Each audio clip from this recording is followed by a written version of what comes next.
It has always seemed to me that when we begin to study the work of a human being, we become interested in the human being behind the work.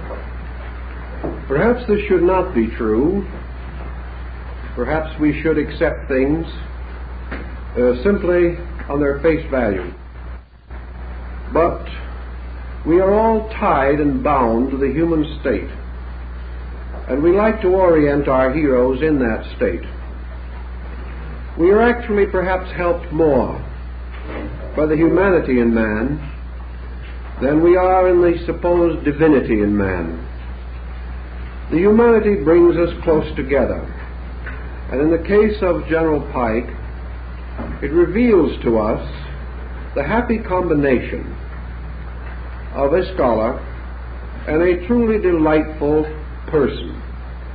A person who had many friends simply because he was friendly, and who had an almost unending sense of humor, even though much of his life was burdened with most serious responsibilities. We have tried to have something to say about the General as a person, therefore, each evening, and we're going to select a few points this evening from early articles about him, which perhaps are not generally known and which may not be included in the popular available biographies. After he reached the area of Little Rock, Arkansas, which he came to sometime after 1832, and here became a small village school teacher, teaching in a log cabin schoolhouse, we find that a natural tendency which showed from his early boyhood continued to unfold, and that was his poetic abilities, which were largely recognized and which undoubtedly have contributed to the beauty of the work that he did. We find, for instance, that while he was teaching school, this biographer notes, again his pen was busy, writing verses for the Little Rock Advocate, as well as political articles, under the pen name Casca, which attracted so much notice that Horace Greeley reprinted them in the New York Tribune. And so shortly after, there was a statewide search in Arkansas to discover who this Casca was, and it finally centered upon this rather amiable, somewhat timid, round-shouldered schoolteacher.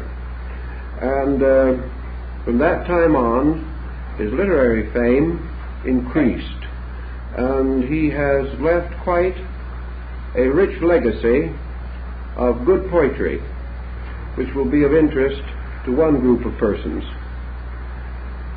Also, Albert Pike was involved in the Mexican War prior to the time of the Civil War, and we find the following notes. In the war with Mexico, Pike won fame for his valor at the field of Buena Vista, and enshrined the story of this occasion in one of his poems. After the war, he took up the cause of the Indians, whose life and happiness fascinated him, and who he felt were being robbed of their rights. He carried their cause to the Supreme Court, to whose bar he was admitted in 1849, together with Abraham Lincoln and Hannibal Hamlin. His speech in the case of the Senate Award to the Choctaws is famous, and Webster passed high eulogy upon it. Judged by any test, Pike was a great orator, uniting learning with practical acumen, grace with power, and that imperious magnetism which only a genius can command. Albert Pike was made a master mason in Western Star Lodge No. 1, Little Rock, Arkansas, July 1850. And from that time on, we see the forces at work which caused him gradually to turn practically all of his learning in the direction of Freemasonry. He had brought to it brilliant legal background, a good literary background, and outstanding achievements in poetry and essay, and he also brought to it a tremendous personal capacity for research and study. As a result of his initiation into the order and his gradual increasing interest in it from a philosophical standpoint, we find his following summary of the situation which caused him to devote his entire life, practically from that time on, with the brief interlude of the Civil War, to the advancement of the Masonic research program. He says of Masonry, "It began to shape itself to my individual vision into something imposing and majestic, solemnly mysterious and grand. It seemed to me like the pyramids in their grandeur and loneliness, in whose yet undiscovered chambers may be hidden for the enlightenment of coming generations the sacred books of the Egyptians, so long lost to the world, like the Sphinx, half buried in the sands. In its symbolism, which and its spirit of brotherhood are its essence, Freemasonry is more ancient than any of the world's living religions. So I came at last to see that its symbolism is its soul." From this foundation, we can perhaps begin to estimate why he devoted the greater part of his effective, mature life to the effort to restore this symbolism, and why, in order to do so, he had to follow an ancient course, and that is to seek in the most remote corners of the world and in the most difficult branches of learning for the keys to these symbols. And also, as he expresses it, he had to penetrate layer after layer of interpretation, the incrustations of ages, the pollutions of both time and error, in an effort to restore as far as possible the primitive meanings of these ancient figures. And so this evening we are going to devote most of our time to exploring along with him and in his way the essential symbols with which he became concerned. Pike would have been the first to point out that these symbols are not the private property of Masonry.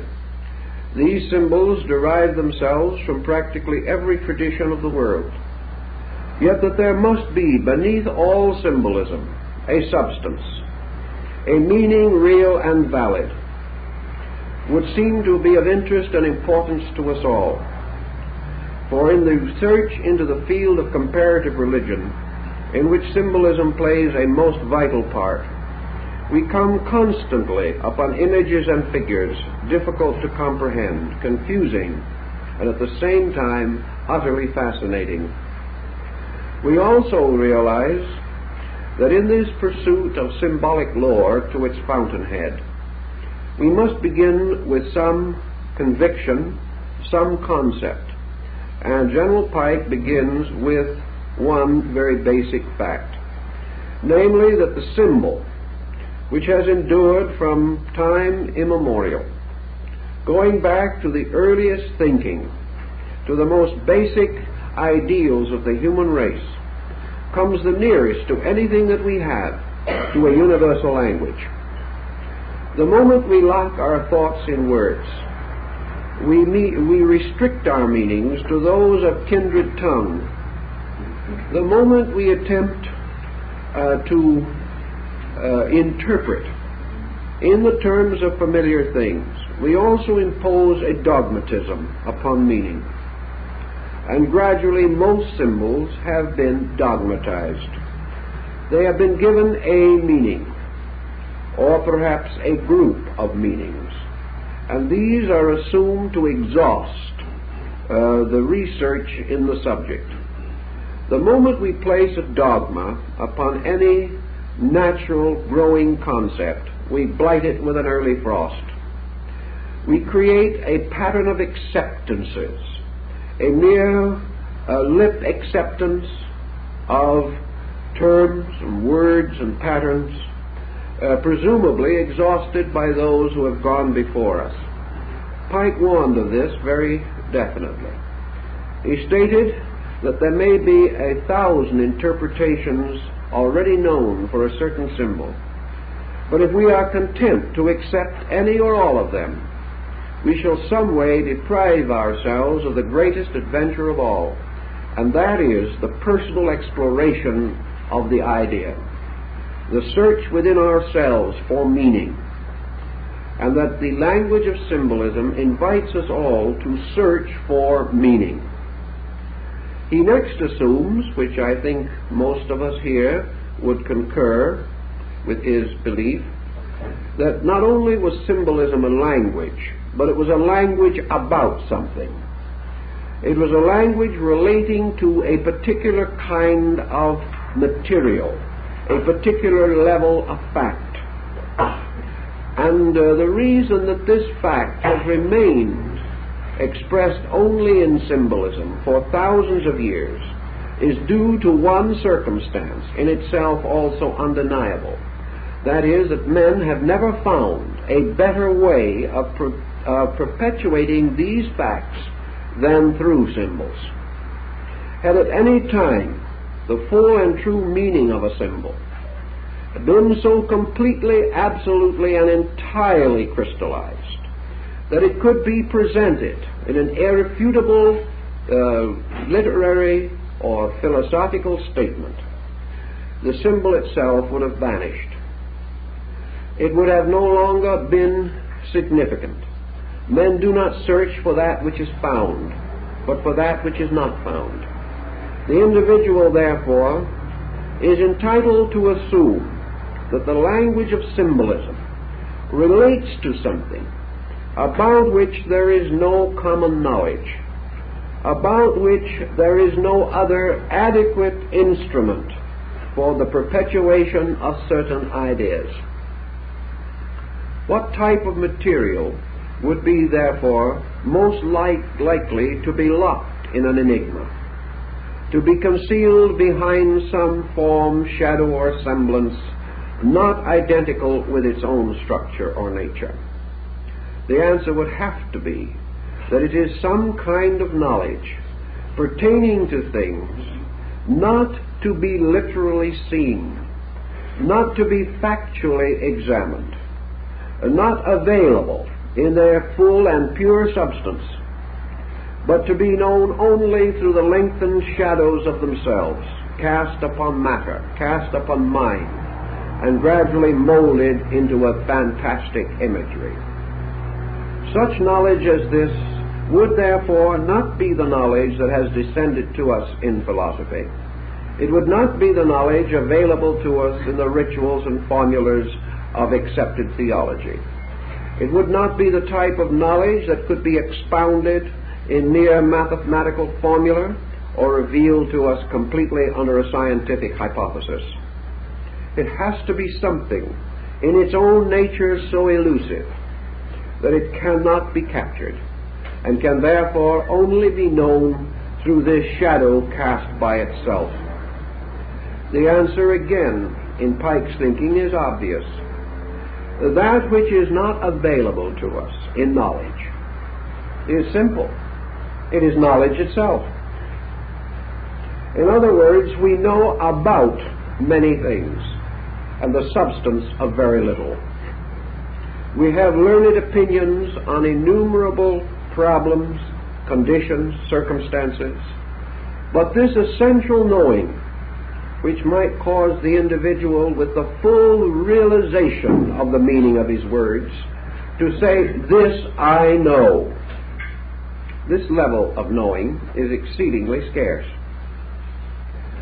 And where it exists, it relates mostly to secondary things. We know that the sun appears to rise. We know the length of days and of hours. We know certain laws of architecture. We know certain ways of analyzing the chemical constitutions of things. By mathematical formula we can split an atom, but by mathematical formula we do not know what an atom is. The true and essential knowledge, therefore, is not in its pure substance ever available to man in a natural state. If it comes to him, how does he receive it? He must receive it by revelation, by vision, by intuition, by insight. He must in some way gain it through an experience which he cannot share with others.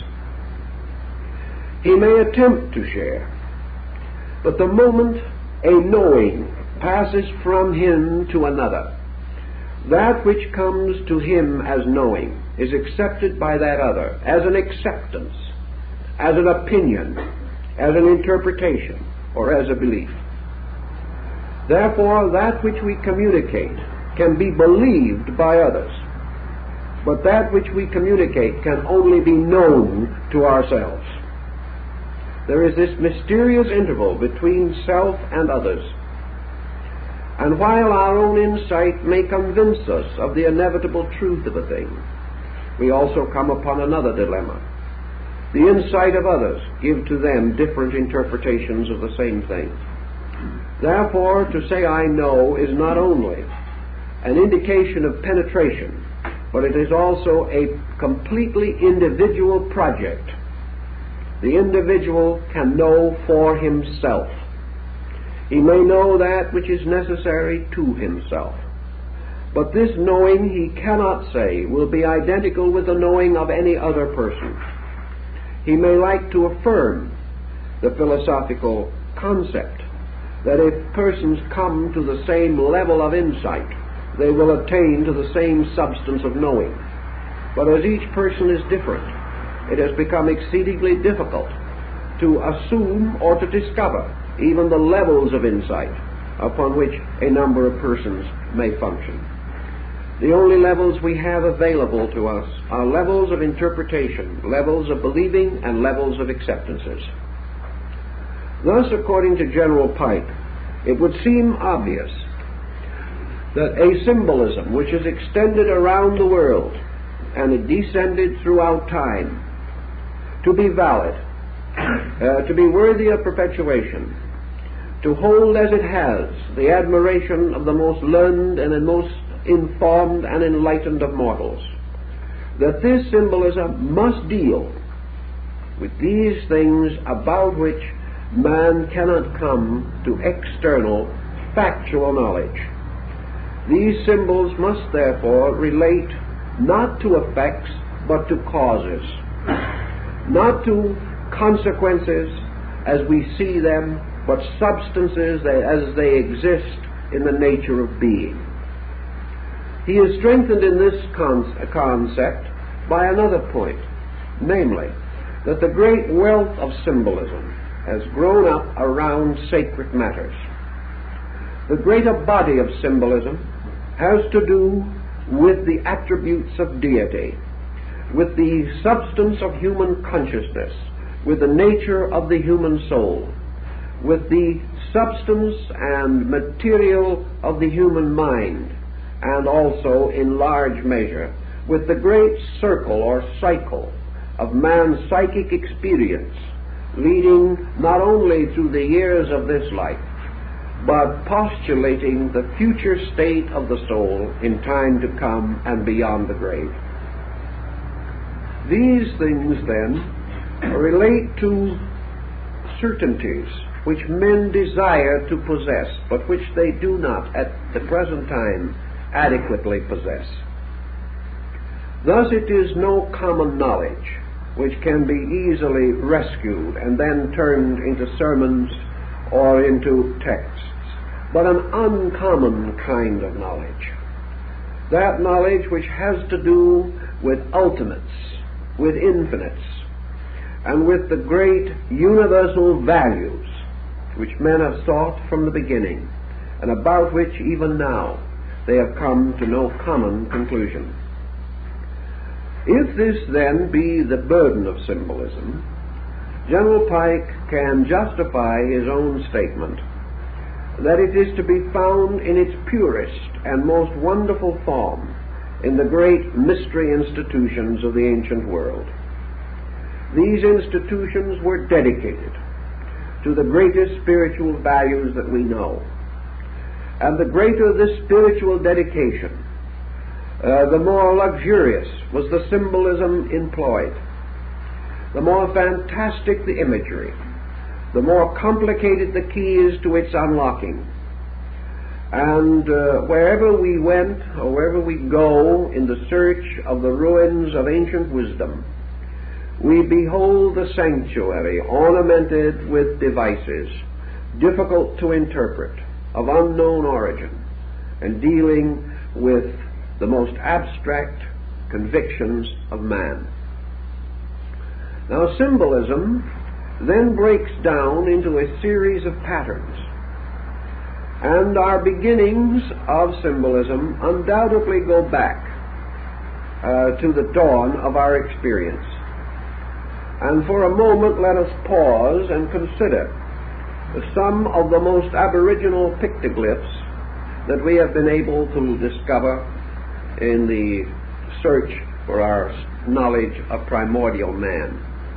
On rocks, upon the face of great boulders and ancient cliffs, rising in desert and wilderness, we find strange devices, mostly simple, geometrical, basic forms.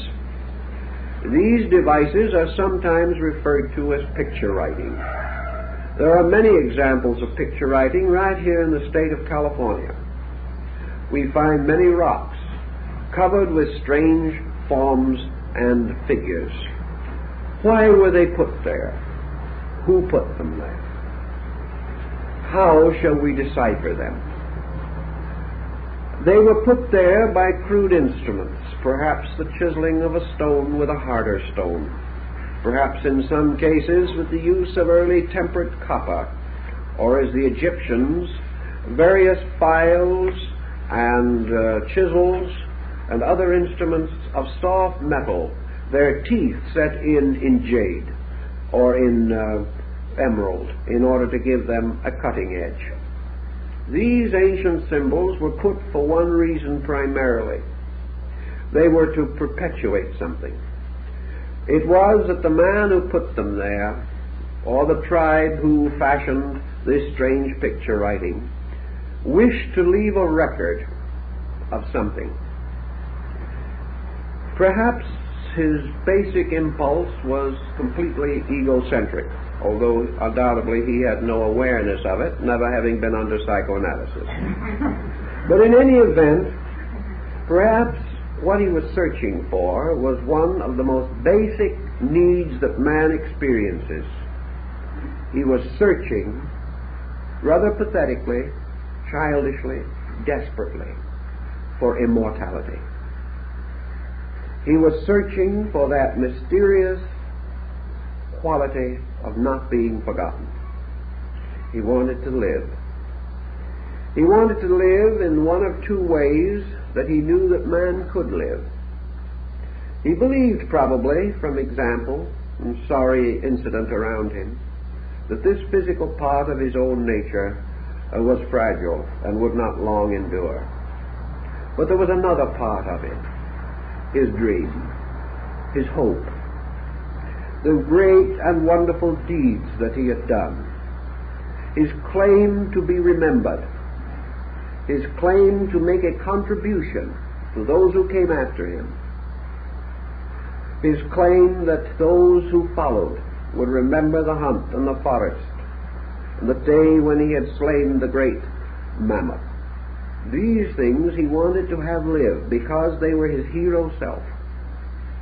And today, even in this 20th century, there are well-educated, scientifically trained human beings who have had exposure to 3,000 or 4,000 years of culture, who will say today that no man has any immortality except to be remembered through his works.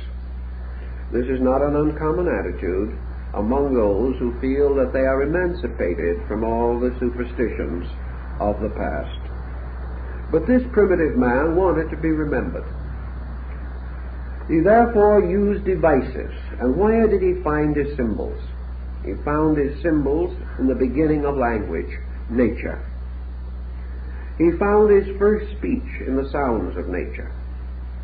He found his first designs and artistry in the simple, crude representation of things around him, things to which he gave a new kind of meaning. And in most cases, this meaning was a motion from a concrete to an abstract point of view. For example, perhaps he regarded the great cave bear as a very strong and brave animal. Now, this brought with it a gradual development of an idea, an association mechanism. And in time, the glyph of the cave bear was no longer a representation of this animal, merely to perpetuate the animal. It became the symbol of the attributes that the primitive mind associated with the animal. Therefore, this bear became the emblem of strength, or of courage, or of endurance, or whatever attribute the human being found most acceptable in the study of the animal.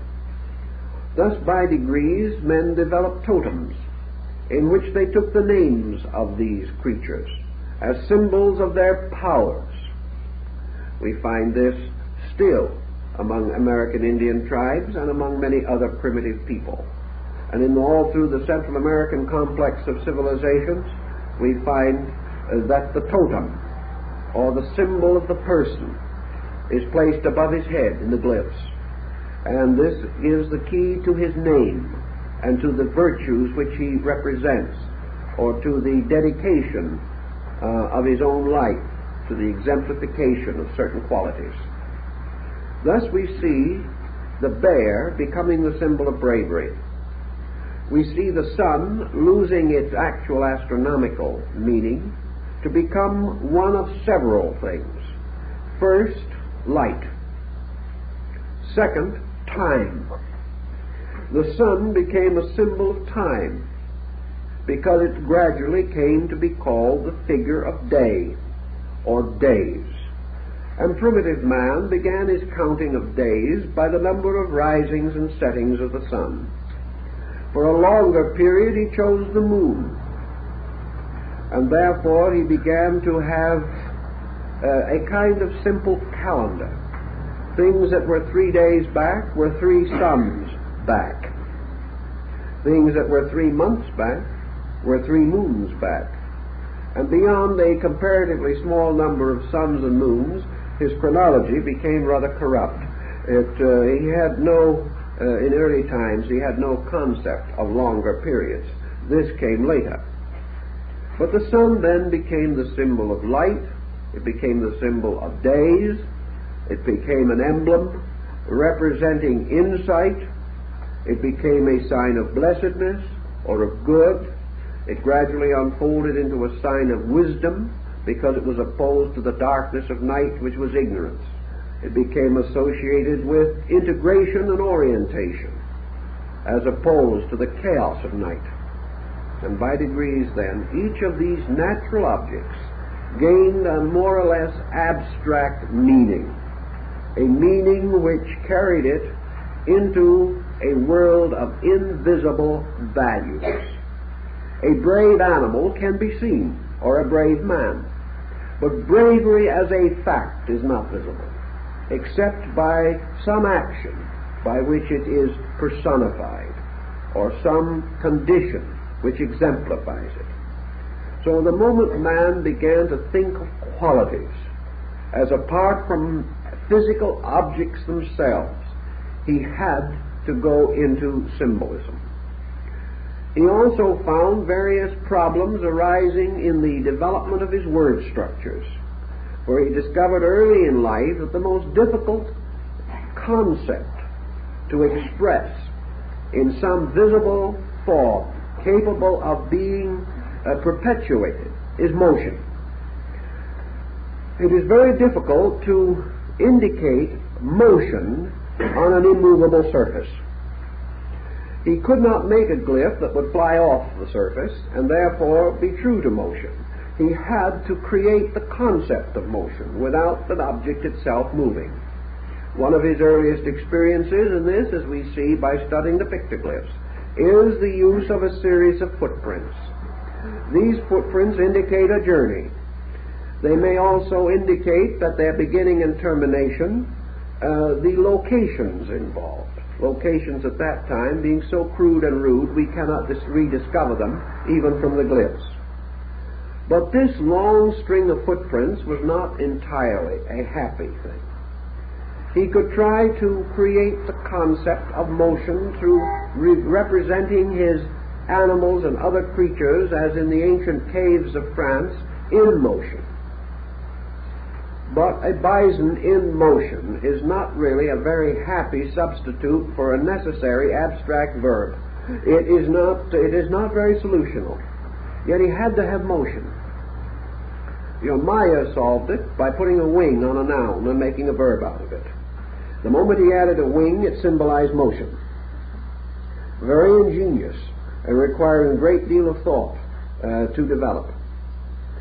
But he did find the need constantly for creating forms for the expression of values not visible as objects. So out of this early struggle came the rise of pictoglyphic and hieroglyphic forms.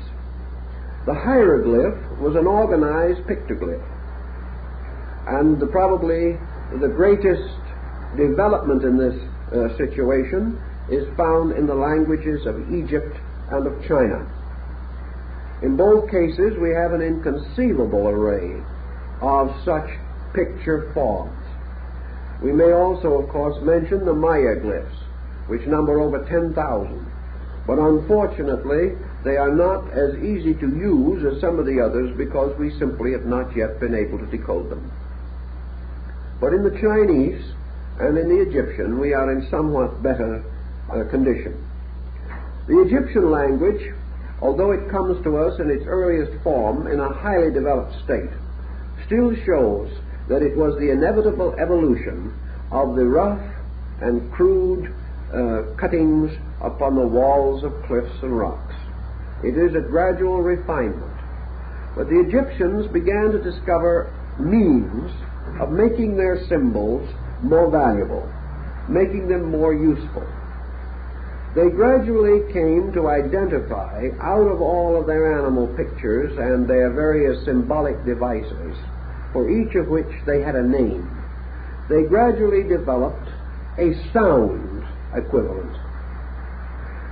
This was frequently derived simply from the beginning of the name of the object.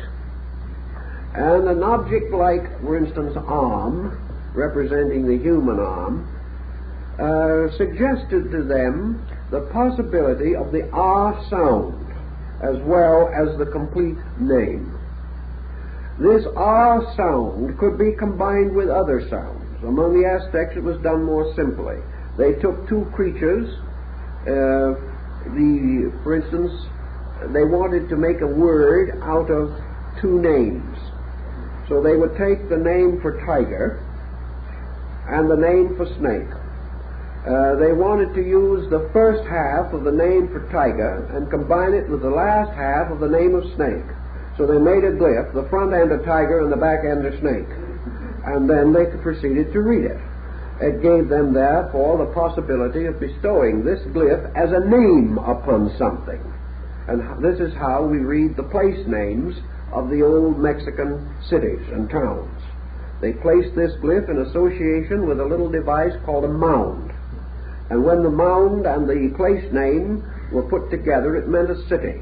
If they drove a spear or an atlatl through the mound, it means they had conquered the city.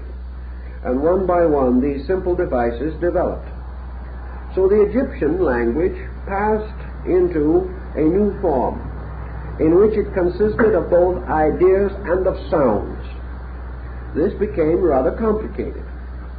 But it also gave rise to the possibility of the Egyptian attaining a certain written form in which he was able to express sequences of abstract ideas and use for these sequences hieroglyphs which suggested sound arrangements and by their grouping compounding names of objects. When they wished a word or a section of glyph to represent primarily a sound or an order of sounds, as in the case of a proper name, they placed a cartouche around it. That is, they drew a line around the entire thing, saying this is one word, instead of a series of glyphs. So in most of their manuscripts we find picture writing, hieroglyphical development and structure, and then every so often an encircled group of characters signifying that these shall be read together to form a name, or to form a proper word of some nature. This went on until gradually the pictoglyphic form began to fade away, and the symbols were not essentially changed, but passed through a condition of human carelessness. This human carelessness caused finally these glyphs to be drawn so poorly that as glyphs they were comparatively undecipherable. The individual taking these pictures simply streamlined them. He created a kind of shorthand out of them, using perhaps only the principal stroke of a particular glyph, the one stroke which distinguished it from all other glyphs.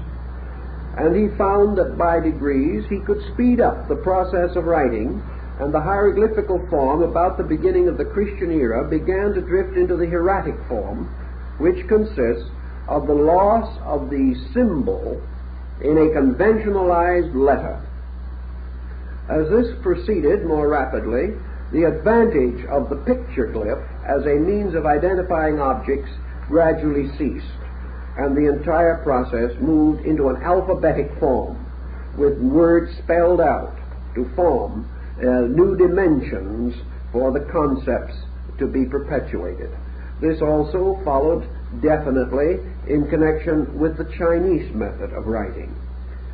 We find that the original glyphs were very often very close to the object represented. Their little pitched roof character, which is essentially a roof, originally meant a covering, consisting of two lines drawn this way, just like the sides of a roof. Well, that was a covering originally. It finally became very much more involved. The oldest Chinese glyph for a horse, for example, has 4 small dashes under it to represent the horse's feet. It was pretty literal. And among other languages, it is true that the Chinese perhaps has changed less than most others. Now, the Chinese have a symbol for tree, a very simple glyph. Now, they were also concerned with what we might term the plural forms, and how were they going to handle that?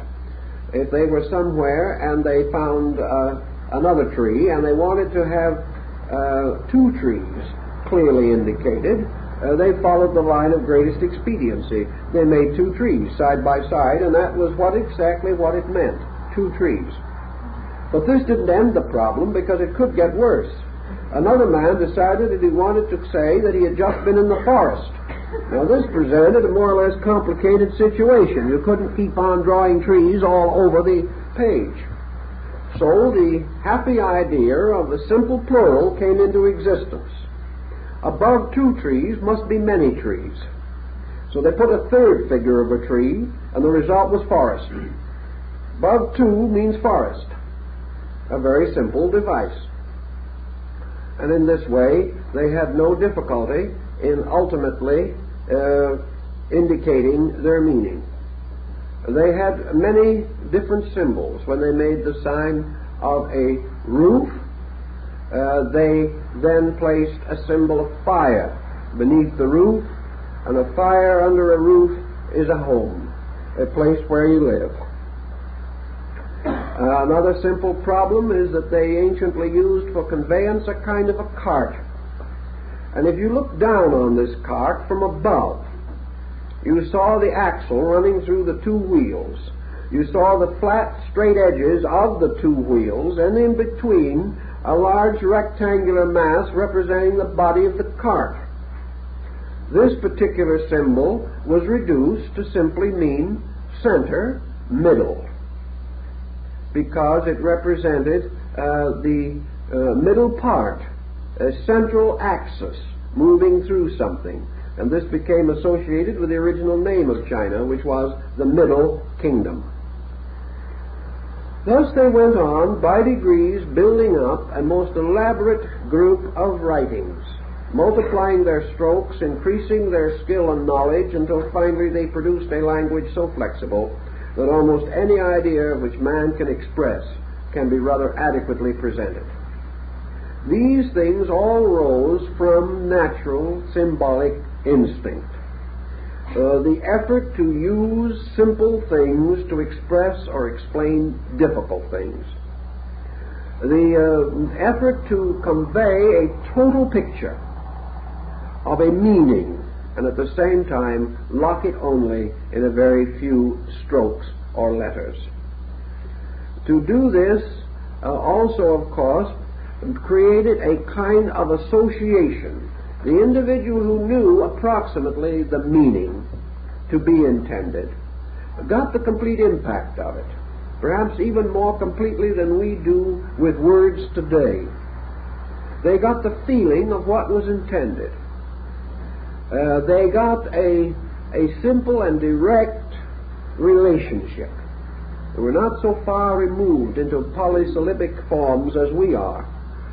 And they did not have to rush to the dictionary the way we do, because they had a very quick grasp of the symbolic idea.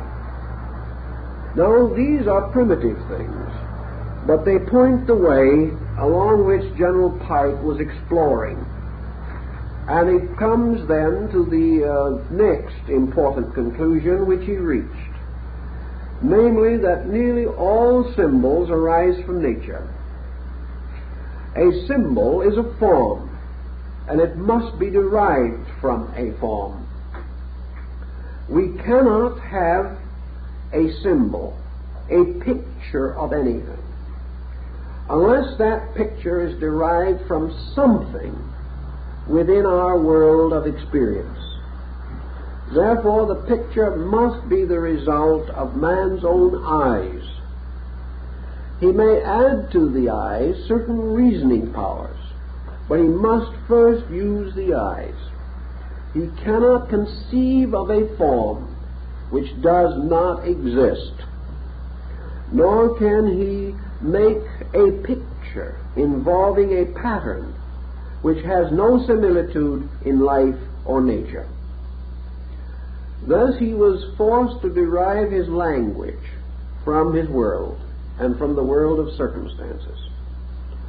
Pike, however, points out what several other authors have also noted, namely that the selection of these forms and the investigation in the effort to discover appropriate forms for ideas forced primitive man to a most dramatic conclusion, namely that all forms around him in nature are themselves symbols.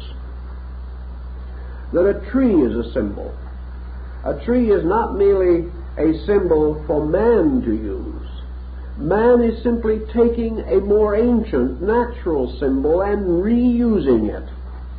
The fact that the tree is itself visible to his eyes is enough to prove that this tree is a visible extension of something not visible. Therefore, man can see the tree as it grows, but he cannot see the principle of tree. He cannot immediately apperceive tree as reality. He cannot know the life behind the tree, except by watching the operations of this life as these operations cause the tree to grow, or to in some way modify the various visible values which it exhibits.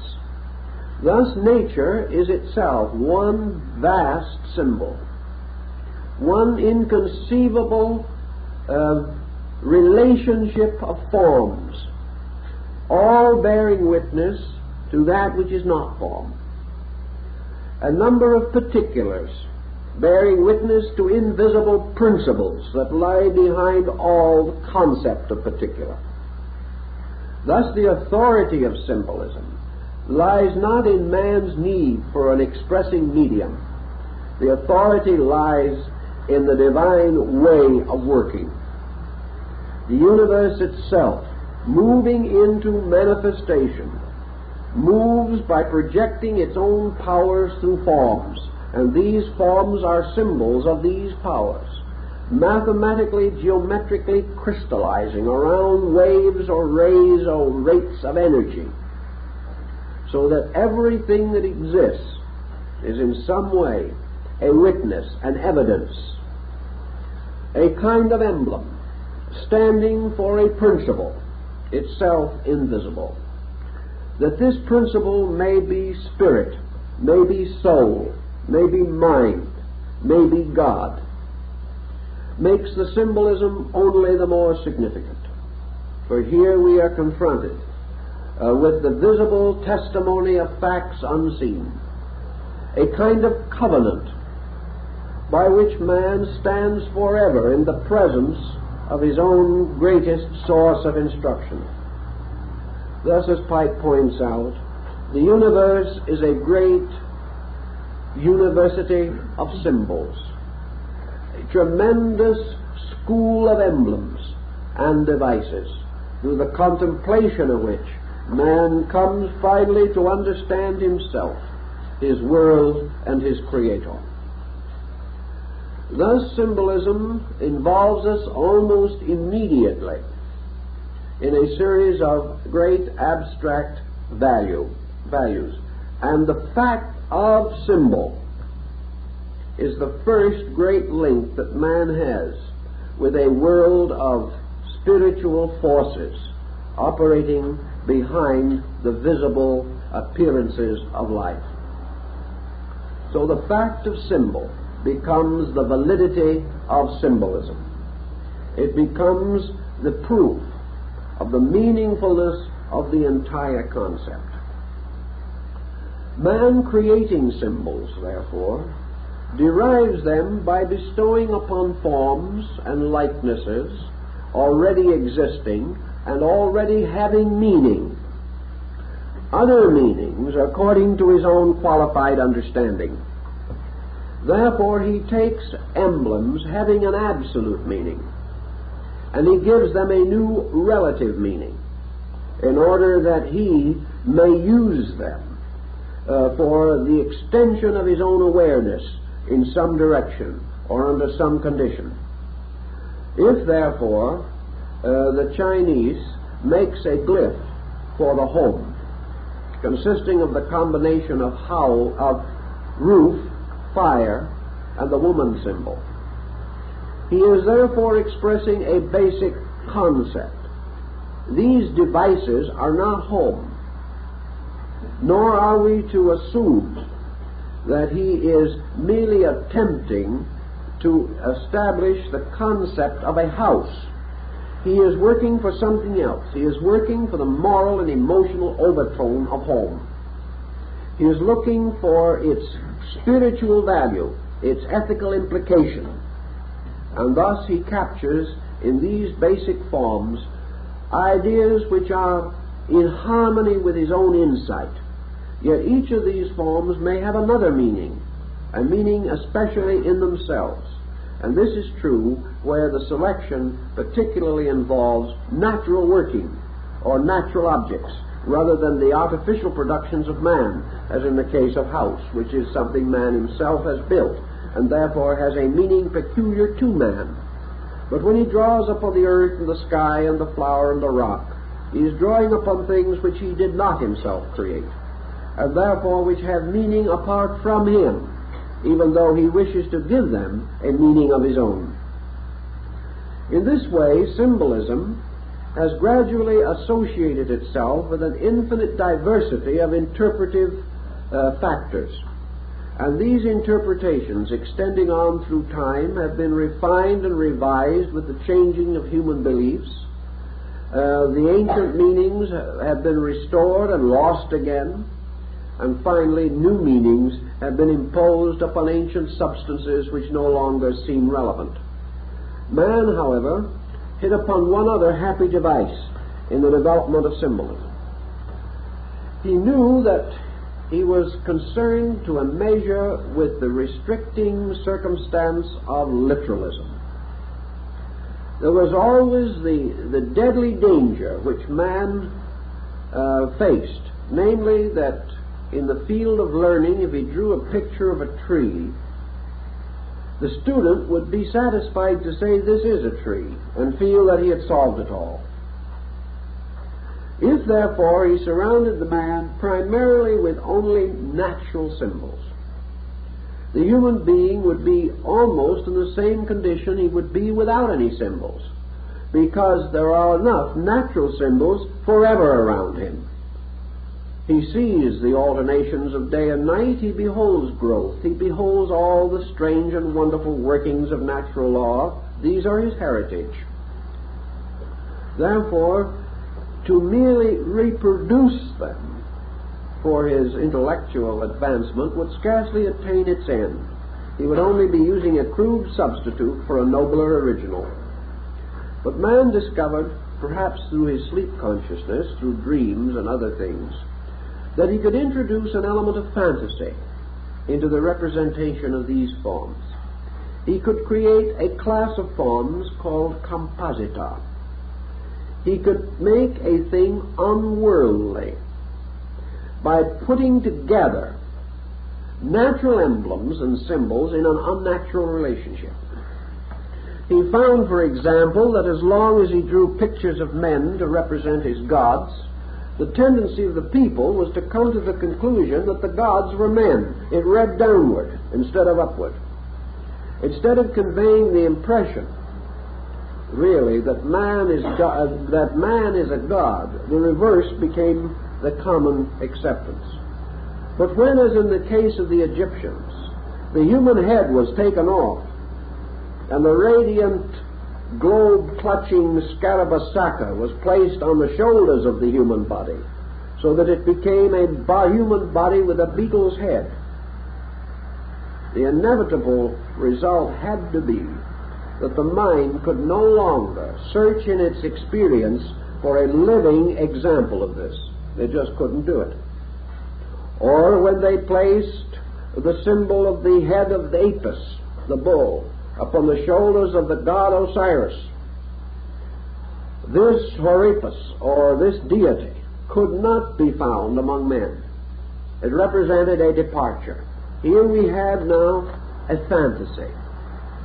We had an unworldliness bestowed by distortion, or by the creation of an unnatural combination, leading to the recognition that the symbol had to do with something not of the common experience of man, but dealing with something else, something that could not be so easily interpreted and would have to be examined and explored upon a mental level or upon some plane of insight superior to that of ordinary mortals. Another simple way of doing the same thing was to disproportion the sizes of things. A very common practice, for example, in East Indian art. Here a great sage, teacher, or one of the deities is represented as a colossal figure, and the human disciple or student as a very small figure kneeling at its feet.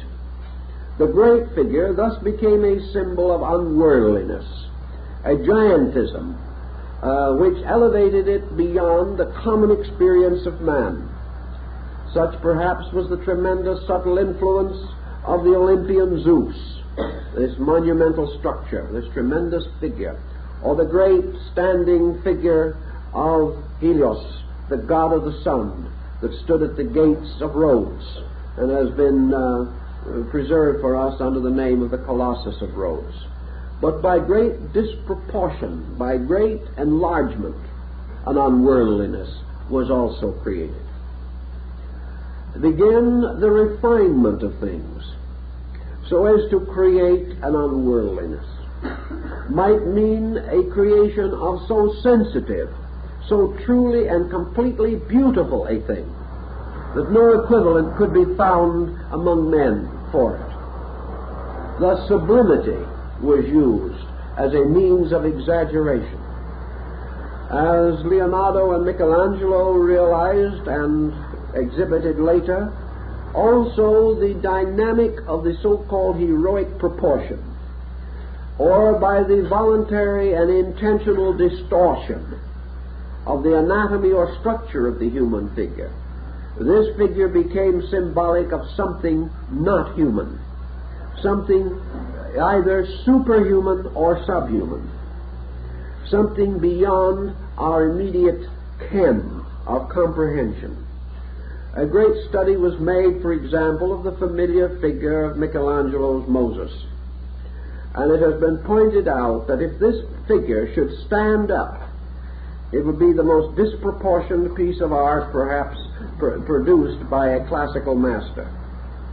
The parts of the body are not in proportion to each other, but the compound effect is one of great majesty, of great force, and of a measure of patriarchal unworldliness, an escape from the literal, an escape from the obvious, into the expression of overtone through one kind of artistic subterfuge or another. Thus the symbol, in its simple language, began to take on many different aspects. Particularly, early man was interested in disentangling it from literalism and trying to use these familiar objects in a manner which would not convey merely a trite and familiar meaning. The symbol also gave rise to many other devices. It gave rise to emblems. And emblems, as pointed out by Quarles in his work on emblems, were really originally moral pictures. An emblem was a moral representation, gradually becoming more and more stylized until it became a device, became a kind of reminder of quality rather than an actual picture of it. During the 17th century in Europe, there was a great number of emblem writers.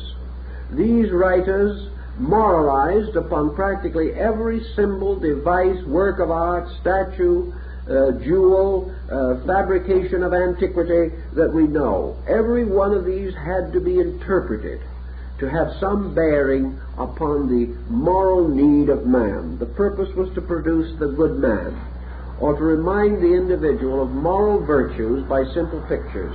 These books, of course, were largely worn out by children because young people received most of their early schooling from these old emblem books.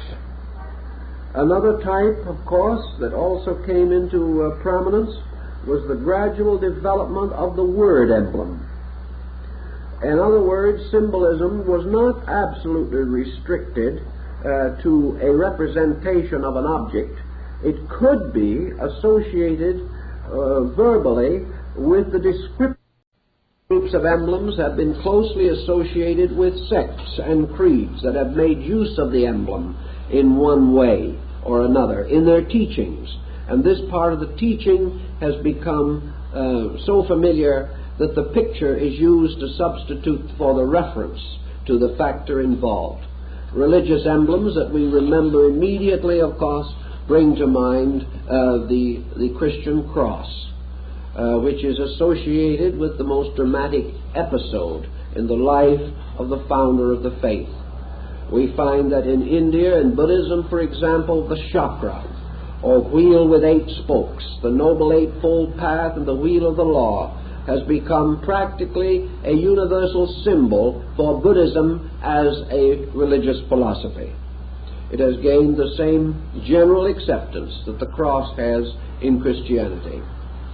Perhaps equally important in the Judaistic system is the sacred name, formed of flaming letters, which has also a great sacredness. Perhaps the outstanding religious emblem of the Jewish people is made up of the 2 tablets of the law, bearing letters or characters signifying the commandments.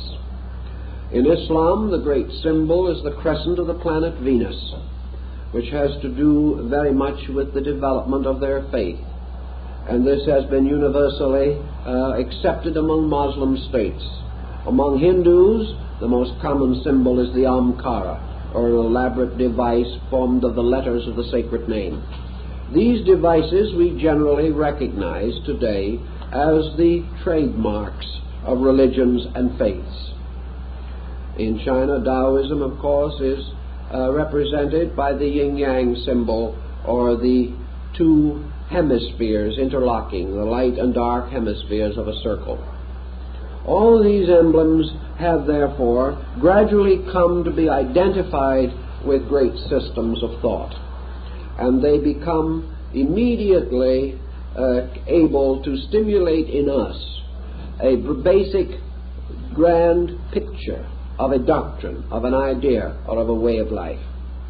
These are the more simple explanations, however, and we must still penetrate into that field of research in which Pike was most concerned.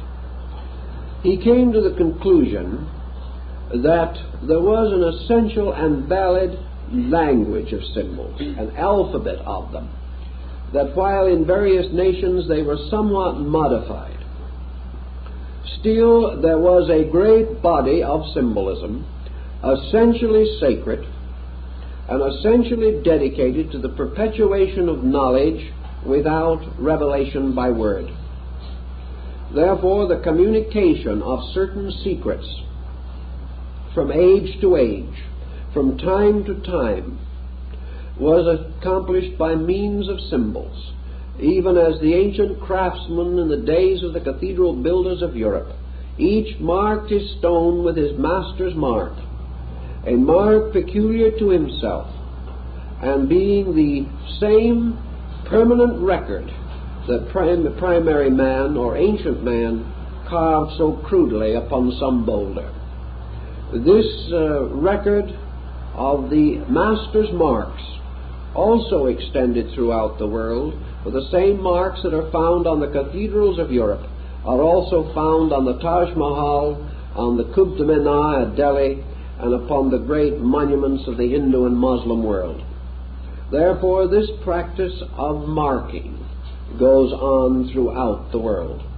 And these marks that were on the cathedral stones of Europe are almost identical with the caste marks worn on the forehead of various Hindu sects, the members of the sects. Thus, this language of basic idea has spread to become perhaps the world's most simple means of the perpetuation and communication of secret knowledge, of knowledge hidden in cipher, in code, that these symbols form an elaborate cryptogram. The only difference being that instead of finding one simple easy key which unlocks it, the keys were lost in the debris of the ancient world. And Pike said that it was his opinion that these older keys would not be found again, that these keys had disappeared with the invaluable guidance given by the ancient teachers who had themselves vanished from among us, and that the great heritage of symbols still stands before us as the unlocked treasure house of knowledge, and that until we ourselves set to work to follow the words of Omar, the tent maker, to file from our own base metals the key that will unlock the door, that these symbols must remain comparatively unintelligible to us. Assuming that there may be a certain validity in this, and I think there is a very great validity, what are we going to do when it comes to our turn to attempt to penetrate these symbols? We have, first of all, to answer a simple question, perhaps, and that is, just what is the vitality and life within a symbol? Is a symbol a living thing? Is it a dead thing? What is this symbol?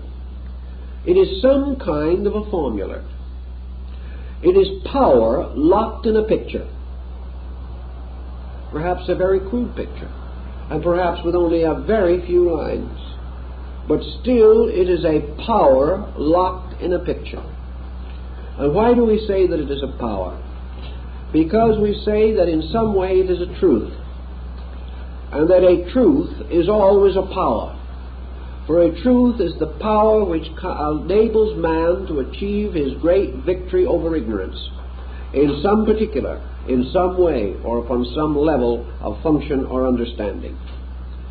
Thus a symbol has, we shall say, an essential meaning, that it has its root in some law. It must, because it is derived from nature, and everything in nature is meaningful. It also has, as I said, an accumulated series of meanings.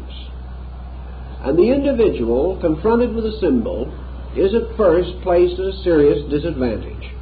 We will imagine that for some reason and in some way you have wandered into the ruin of some ancient Egyptian temple, and there, half buried in the sand, among the wreckage of time, you see graved upon the wall of that room, in strange, deep cuttings of abstract artistic merit, a strange and powerful device, a symbol. What the symbol is for the moment is unimportant, because its name is Legion, but that it is an arresting device, we will admit. Perhaps it came down to us from Talamara and the strange, pathetic reformation of Akhenaton over the faiths of Egypt, this strange mystic living in a world of symbols. But whatever it may be, there it is. So what will you do with it? Well, if you're inquisitive, the first thought you probably will have is to look in the guidebook quickly and see whether somebody of note and importance hasn't seen this before and has a nice pat explanation that will require no further mentation on your part. So perhaps if you are more fortunate than most tourists, you will find it in the guidebook. The general experience is, however, that you will find everything else. That particular emblem some way escaped attention. But assuming that you do find it, you will then find what Maspero thought it meant. You will find what Petrie thought it meant. You will find a learned opinion by Piazza Smythe, the old Astronomer Royal of Scotland, who was in those parts. Perhaps you will find a very erudite description by Lepsius, or you can find a little more in Wilkinson's Manners and Customs of the Ancient Egyptians, or in one of the admirable handbooks of Sir A.E. Wallace Budge. You will get some kind of an interpretation, probably, if you look far enough. But what will you get? You will get the same type of interpretation that was based upon the learning or scholarship of that school of Egyptologists that has risen since Champollion and which has dominated the field ever since. They will tell you all they know, but what they know will be based largely upon Egypt. Well, Egypt in the days when that symbol was cut also had a great deal of knowledge about its own time. Probably it knew more about its day than we will ever know. Had this symbol then simply been a trite representation of something already known, it probably would not have been placed there.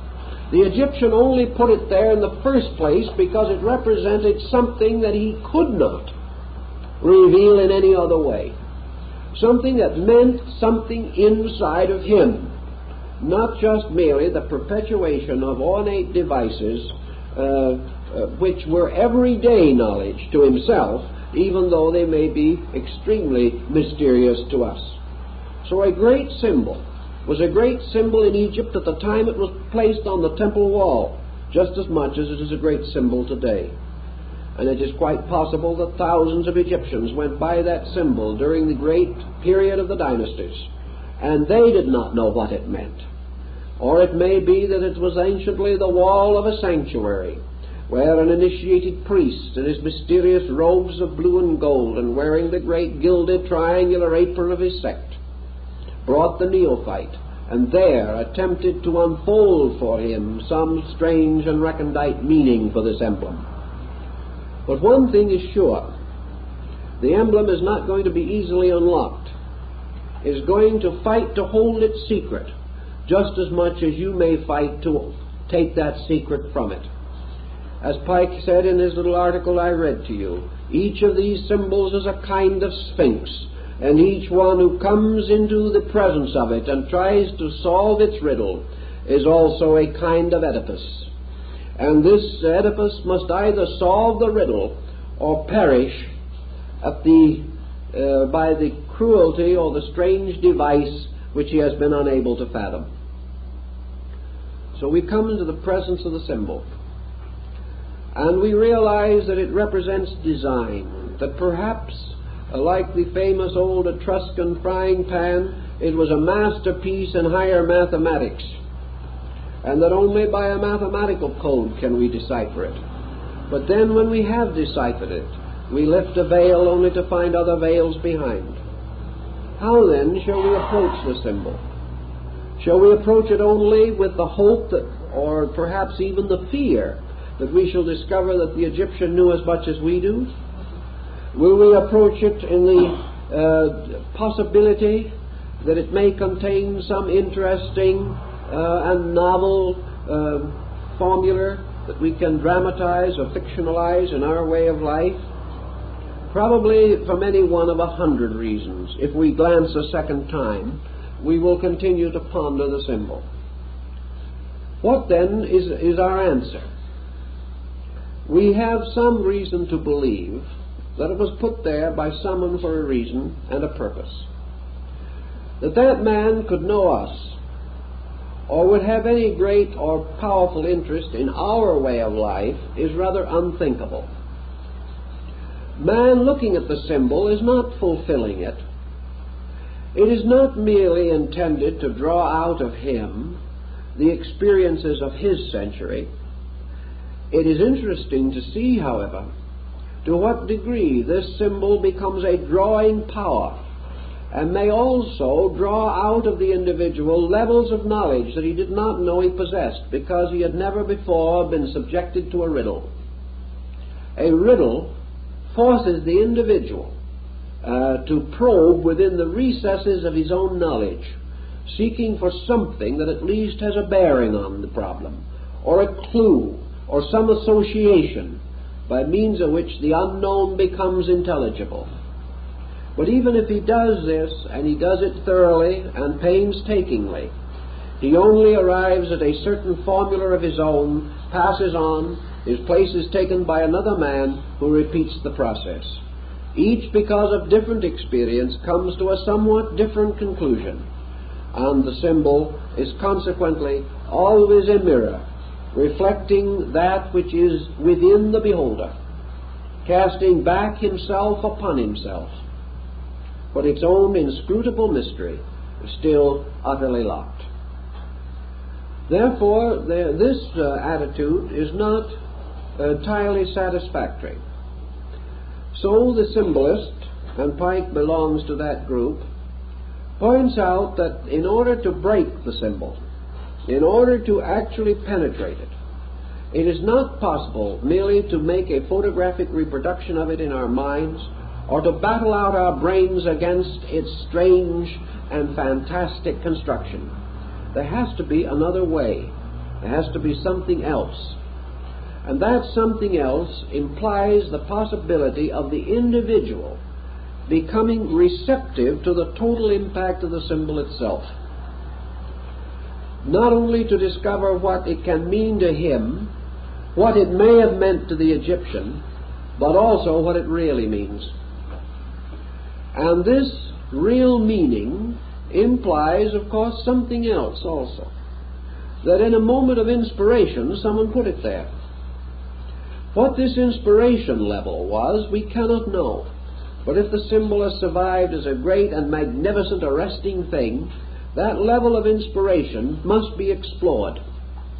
We've got to try to find again the consciousness of the man who put the symbol there. This does not mean that if we do, we shall finally solve it. But it does mean that we shall come a little nearer to solution. We shall have a better grasp than merely imposing our own nature upon the symbol. Great symbols are nearly always strangely orderly, wonderfully mathematical, and while their essential principles may be obscured by flourishes and artistic devices, each one is based upon a grand concept. It is a cross or a circle or a triangle or a square. It has some tremendous basic mathematical strength, or perhaps numerical arrangement by which it has a strange and deep meaning. There is a pattern there. There is always an orderly progression of things. Thus the symbol invites us to contemplation. It invites us not to an aggressive effort to conquer it. It invites us to meet it in a more or less receptive manner, opening ourselves to it, persuading it to come forth rather than demanding it to come forth. It also must free us in some way from our own eternal resolution to read into that symbol our own meanings, or the meanings of our times, or the ethics of our times, or the morality of our times. What we must try to find out is what it meant.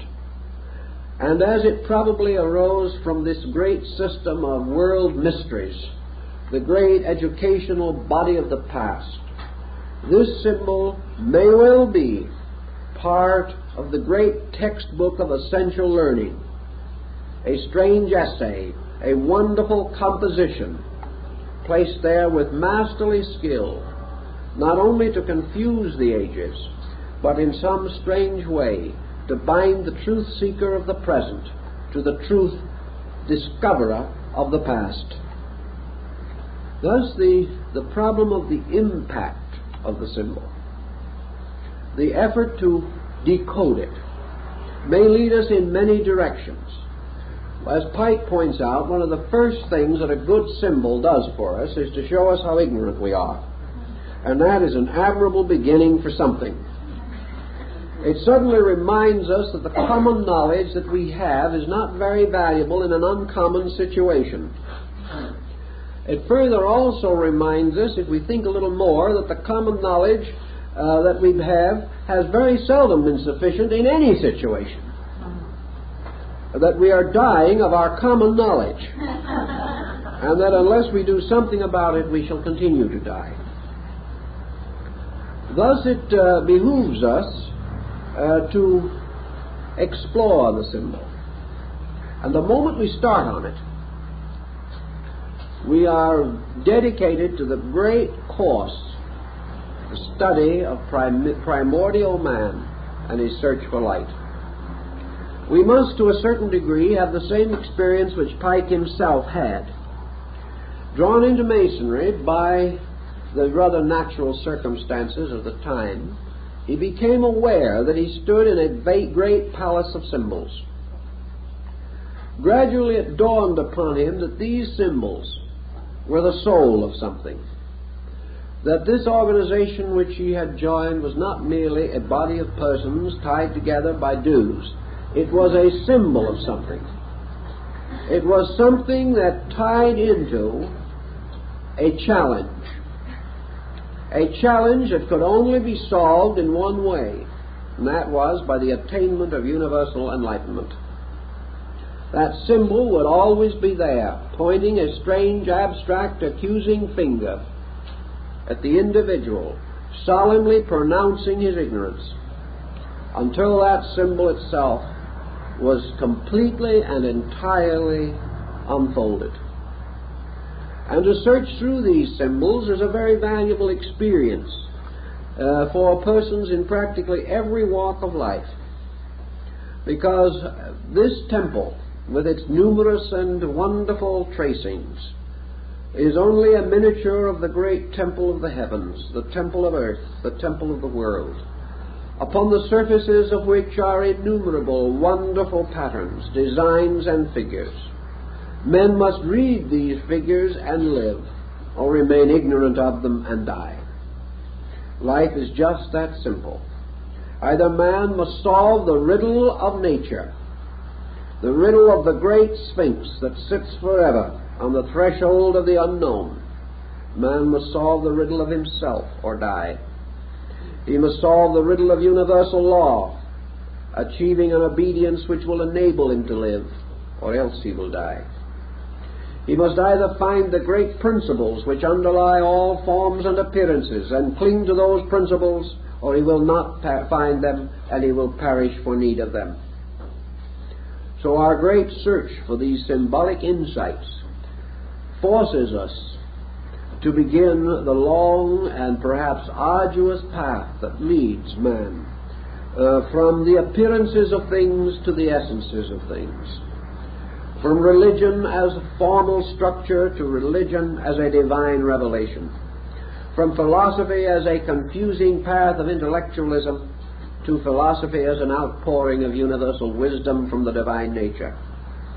These paths must be followed in the search for truths. And in the following of these paths, one by one, the superstitions and fallacies of man fall away. We discover truly that we cannot go far in the world of serious scholarship without feeling ourselves drawn more and more closely to the human need. We cannot search into the great origins of our knowledge without gaining a greater respect for persons of all places and times. The symbolist, seeking to find the answer, no longer lives in a world of believers and unbelievers. He no longer belongs to a world of those of the true faith and pagans and heathens. He lives in a world of individuals, each of whom is tracing the symbols of his faith and trying to find at the source of those symbols the certain and sure fact which is the root of faith. Thus universal knowledge gradually opens.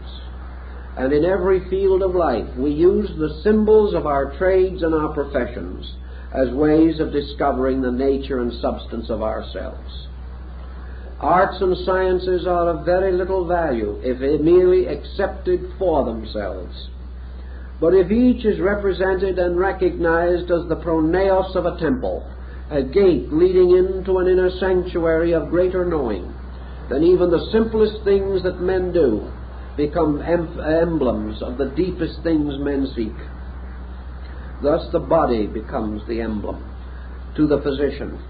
The course of the blood, the structure of the muscles, the arrangements of the bones, the chemistries of function, all of these things are symbols of universal truth. To the architect, the laws of building become the symbols. To the painter, color, form, organization become the symbols. To the musician, sound, notes, keys, scales. All these things become the emblems and symbols of universal knowing.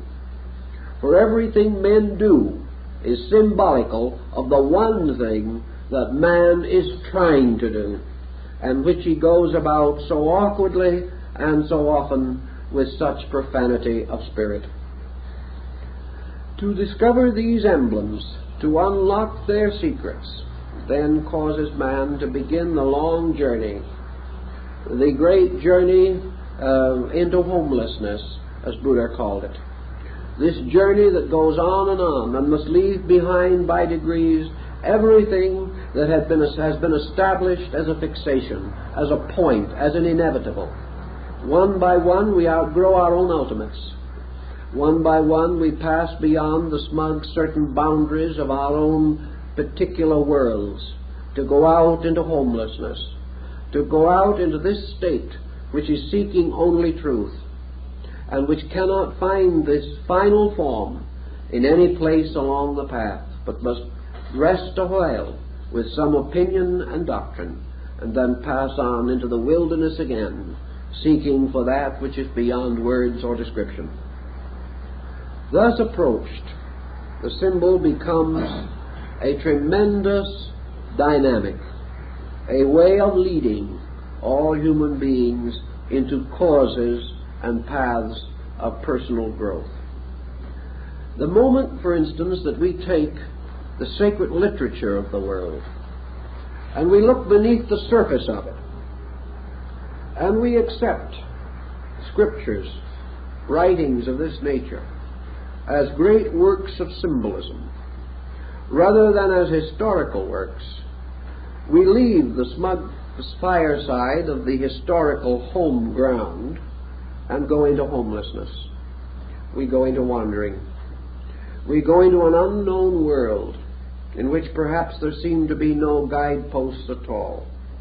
But actually, we cannot help it, for the simple reason that no matter how sincere we may be, we must ultimately find any pattern of beliefs too small to allow for the growth that goes on in ourselves.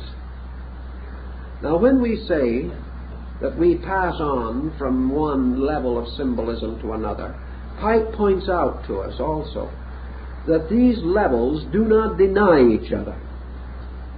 The fact that we have outgrown a symbol or left it like some dead seashell along the shore of life's great ocean does not mean that that meaning we have left behind is untrue. It means, however, that it is incomplete. It means that no matter how fondly we have embraced it and held it, we have not exhausted the symbol. We have come to some pleasant and appropriate acceptance, perhaps an acceptance which we share with 1 million, 10 million, 500 million other human beings who also have accepted this acceptance and built their values around it. But this does not mean that this acceptance is ultimate, nor does it mean that there can be no greater key to the same symbol.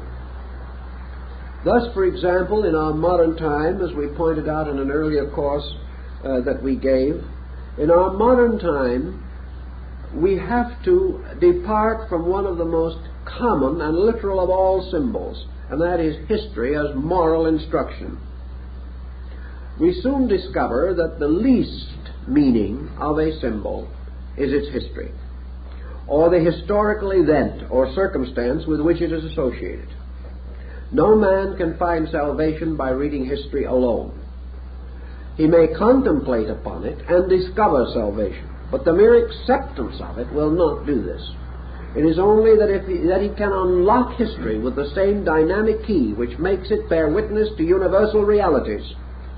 Only in this way can he find in history the great spiritual inspiration without which his purpose is in vain. But the literal, the historical, is the deepest and heaviest veil upon a symbol.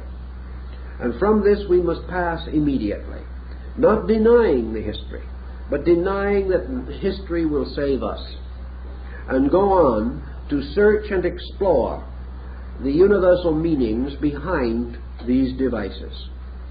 Almost immediately, we do realize that we share symbols, that the triangle, which we use so commonly, I've seen it over the doors of countless churches, this upright, blazing triangle.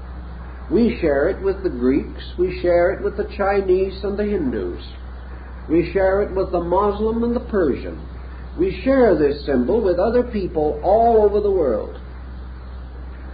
Thus, by the fact that we share, comes into light another interesting point. Great philosophical, religious systems of mystical symbolism are in many cases emphases. They are not separate revelations, not religions apart from all other faith. They are man's search for truth, held within a framework of time and place, and subjected to the environmental limitations of race, of nation, of political histories, and many things of that nature. But the principles behind these faiths are unfolded peculiarly according to the need of certain peoples, under certain conditions, and under certain pressures. It may well happen, then, that it will require all of these faiths, and then more, to unlock the meaning of the simplest symbol.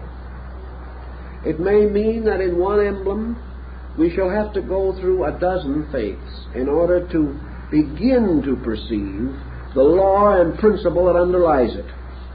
Now, these faiths in turn may be exhausted, and we may still not come to the very essence of the symbol, because the essence of the symbol, like the peculiar meaning of a dream, is extremely elusive. And as the modern psychologist realizes, these symbols arise from very deep psychic pressures within the collective or folk structure of humanity. But assuming that we have studied, that we have begun to explore these things, along this way of searching, we make many other discoveries.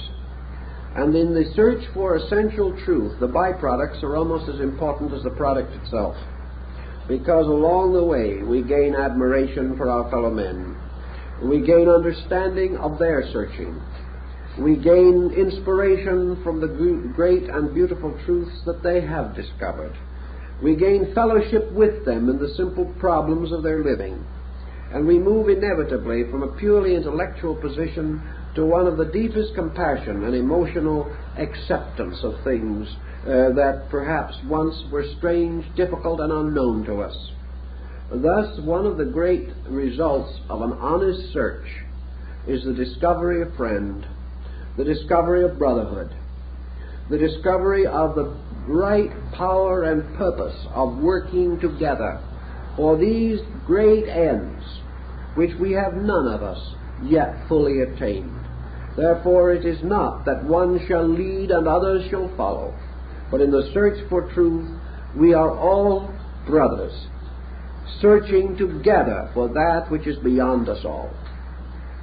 Consequently, our small jealousies and our petty prejudices can dissolve when we realize that we all bear approximately the same relationship to the sovereign center of truth, that one does not possess it and is passing it out to others, but that all, possessing parts of it, are searching for all of it, and sharing the parts together advances the search for totality. So we go on in these symbolisms until finally we come to what might, as Pike pointed out, be the greatest key of all. Through learning we advance our course a certain way, but the course itself cannot be completed until the individual himself, who is the truth seeker, recognizes the sovereign importance of so adjusting his own nature and disposition that he is capable of a knowledge beyond his present state. Thus, Pike points out the great systems of disciplines advocated in the Eleusinian, in the Hindu mysteries in China, and in all parts of the world. Namely, that insight, true insight, arises from conduct. That true knowledge is not possible to the ignorant until certain other things have been achieved. Consequently, the search for the symbol, the tremendous invitation of this riddle, the progressing of it along natural and reasonable lines until we are finally frustrated, beholding a great spiral staircase rising as in the wonderful table of Cebes. Then suddenly the realization that we cannot finally come to solution without the total reformation of ourselves. That from our own natures, the eye must be fashioned that can see beyond the horizon of form and place. Thus in the Egyptian rites and in the Greek rites, the seeker after truth had to carry the small lamp of his own attainment when he examined all of these strange cuttings and symbols and pictures and devices. Without the lamp of his own soul, without the light within him, the meaning could never be found. So we come back to the simple concept as taught by Jesus and Buddha and many others, but with a new meaning, a new degree of value, namely that the truth seeker, in order to attain, must place himself under the laws which he seeks to understand. Until he makes this personal consecration or dedication of his own nature, he cannot have the insight necessary to see. So in the great structures which use these symbols originally, discipleship always preceded acceptance into the mysteries. Albert Pike gives us quite a detailed description of the great rituals held at the time of the Eleusinian mysteries in Attica in Greece. These were the state mysteries. They were the mysteries which citizenship in Greece permitted the individual to attend. Those who were born citizens, free-born of Greece, men and women, were permitted to be initiated into the Eleusinian rites. The first or lower rituals were given to all who sought, and any person well born above the age of 12 years was entitled to receive the rituals. He beheld the great symbolic pageantry of this rite, by means of which he gained a more or less total impact of the great Orphic mystery, which was the spiritual root of his culture. Because everything that was Greek art, Greek music, Greek literature, Greek philosophy, and Greek religion arose from this great core of the Orphic revelation. The hymns, the mystical songs of Orpheus, the strange, secret, tender ritual of universal love which lay at the root of all Greek culture. But after the neophyte had taken this lesser ritual, he then had to indicate his future. He had to wait for years before he was eligible to take the greater ritual, for which only certain persons were entitled. He had to earn this. He had to wait for it. And his waiting and his earning was a matter of great expectancy. Some way he knew or sensed or felt that this other experience was a strange, transforming thing, that to pass through the great rite was to be born again. And as surely as he was so twice born, he was given the keys of heaven and the great power over the world and universe in which he lived.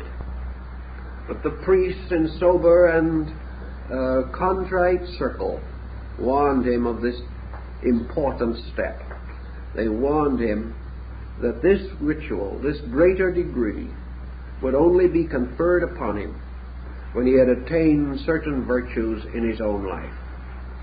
Only when he could honestly prove that he was no longer dominated by the ordinary impulses of human nature, that he was no longer selfish, no longer arrogant, no longer easily moved from the quiet contemplation of values, no longer a vengeful or worrisome mood, no longer envious of the success of others, no longer subject to the tyrannies of life, that gradually he had subsided and subdued these things within himself, that quiet, dedicated to truth alone, willing to sacrifice life and honor upon the altar of reality, then and then only could he enter the sanctuary.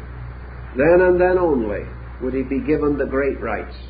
For strangely enough, as General Pike also points out, the supreme wisdom is reserved for those who no longer need it. In other words, this ritual becomes merely a symbolical thing, because it is by the path leading to the symbol that man gradually discovers its meaning. He gradually subsides these obscuring factors within his own nature, and as he becomes truly still within, and has transformed all base values into the purest alchemical gold of transmutation and regeneration, he beholds the great symbol moving in as it moved in upon St. Hildegard of Bingen, the sky opening, the earth beneath his feet opening, the air filled with symbols, everything moving into life. And by that time, his own cleared insight shows him the kind of world that brings him to his knees in absolute admiration of the ineffable beauty, sublimity, and divinity of even the simplest form of life. And General Pike says there is not the smallest bird that flies in the sky, and he was very fond of birds, that does not clutch forever in its talons the silken thread of universal truth. In other words, it is inseparable from nothing. Nothing can be divided from it. So when the neophyte, having passed his test, having become wise in the wisdom that is not of this world, having gradually subsided and subdued all these false pressures within himself, is at last brought into the presence of the symbol, the mystery of which he sought to penetrate. And coming into the presence of this symbol, he is no longer in the presence of a question at all. He does not say, "Now I know what it means." He does not say, "This line means this, that line means that, and where these two come together means another great and vital point. I am overjoyed. Now I will go home and live with my symbol." He does not say anything of this nature, because, as the Eleusinian initiate learned, when he comes into the presence of the symbol, like Akhenaton before the great hand-rayed sun disk of the Aton, he looks upon it. He sees no longer a symbol. He sees no longer a device. He, as the ancient said, he sees merely the blazing form of God. All symbol ends in the fact that that symbol is a veil over the face of God. He is no longer interested in an answer, because the answer blazes into him. He is in the presence of the ineffable. He is in the presence of a thing that has come to life because he has brought himself to life. And he stands thus in the presence of the All-Radiant, and falling on his knees, he does not ask, he worships. And when he has achieved to this point, he has solved the mystery of symbolism. All other things must precede it. He must remove the veils one by one, that behind all veils of form, of words, of thought, of meaning and idea, behind the last of these veils is the great face of the ineffable. And when man takes away the last veil, only God remains. This concept is the meaning of this tremendous, vital search for the significance. It is the search for the Holy Grail.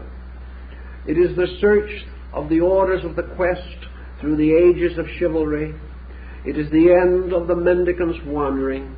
It's the end of the Hindu's pilgrimage around the rocky base of Mount Kailasa. It is again this endless search for the Chang Shambhala beyond the sky. It is always the same. It is the search for the substance behind the shadow, and the wise discover in the end that divinity is the only substance behind the shadow, and that to discover this is to be one with it. To discover this is to lose the interest we have in the particular and adore the great gilded structure or golden radiant structure of the universal. This is our way, and each of these symbols is a little thread leading us through a labyrinth like that of Ariadne. And out of this labyrinth we must find our way, or else be killed by the minotaur that guards its deepest parts. So man, escaping along the thread of symbol, finds it much easier to escape this way than he does through the heavy and clanking chains of dogma. He finds that dogma does not open him, it closes him. He finds that explanations, as commonly given, do not open him, they close him. The only way explanations open him is when he realizes that this is an explanation, but we must continue on for the explanation. We must find the name of the symbol, and when we receive that name, we discover that its name is namelessness. It is a very critical and difficult thing for us to understand. But names disappear in the substances for which they stand, words in the ideas for which they are but symbols. And the world as form, the world as idea, the world as thought, the world as symbol vanishes in the world as God. This was the wisdom of the ancients. This was the old path. And this is the path that General Pike sought to re-engrave upon the hearts and souls of those who followed in his footsteps in the pathway of the degrees of the Scottish Rite of Freemasonry. He was seeking to remind them from their various stations and their various places, with their numerous loads, burdens, responsibilities, prejudices, and opinions, that this was the old road, the ancient road of man growing up by piercing pictures and going on to the material value which was behind them. That all these pictures are actually part not of man's knowing truth, but of man's becoming truth. That the end of the symbol is that man himself, as the great symbol, shall unfold. That every symbol invites man to grow from within his own nature, not merely by interpreting it, but by experiencing it. And as his disciplines increase, his vision increases also. Now, one of the simplest of all disciplines is scholarship, because it orders the mind, it makes things regular and reasonable, it usually dedicates the individual to some cause beyond wealth, for most scholars are proverbially poor. It causes the individual to create dedications that become very important to him. And also he gains a certain self-discipline by which he is able to advance further. Thus, through scholarship and through attentiveness, he strengthens resources. But he also comes then to another veil through which scholarship cannot pass. So at the proper time he must cast it down, preserving only to himself the power of self-control which it has given him, and go on into another kind of dimension of experience, in which everything that he has seen from afar comes nearer. Everything which he has seen through a veil darkly, he may contemplate face to face. And this way the symbol strangely draws him on. It is like Goethe's eternal feminine that draws man ever across the great abyss of illusion. The symbol is therefore quite truly the great ornamentation of man's great temple of ethical growth. It is an eternal testimony to his need and an eternal doorway to the fulfillment of that need. Pike would then not be incorrect when he said that the great wealth of a society or an organization lies in its symbols, that these are its locked soul, and that these symbols can not only unlock them themselves, but they can unlock the souls of those who seek to understand, and therefore bridge this strange and incredible interval between appearances and substances. Thus, in the world of symbols, let us be mindful, and let us also recognize the importance of finding that in the end we may say, now I know. And then if we are asked what we know, we must answer, I do not know. This thing that is found as a total experience.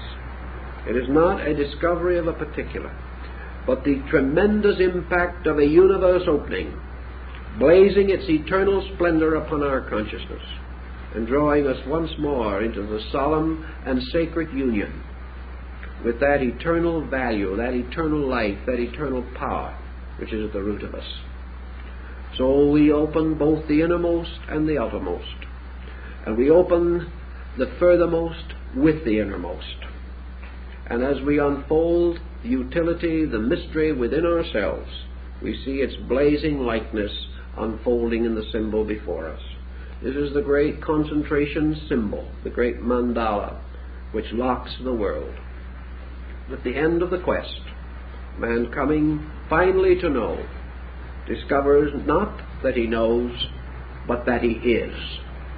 And in the attainment of becomingness, all mysteries are solved, all secrets are unveiled, all riddles answered. And these riddles are all concealed within the mystery of the divine mind and the divine spirit. And the symbol is the path that leads through itself to that which is beyond human comprehension. I think that is a fair statement of General Pike's opinion, and I think it is very well worthy of our thought and consideration. And we will continue our study of his work next week.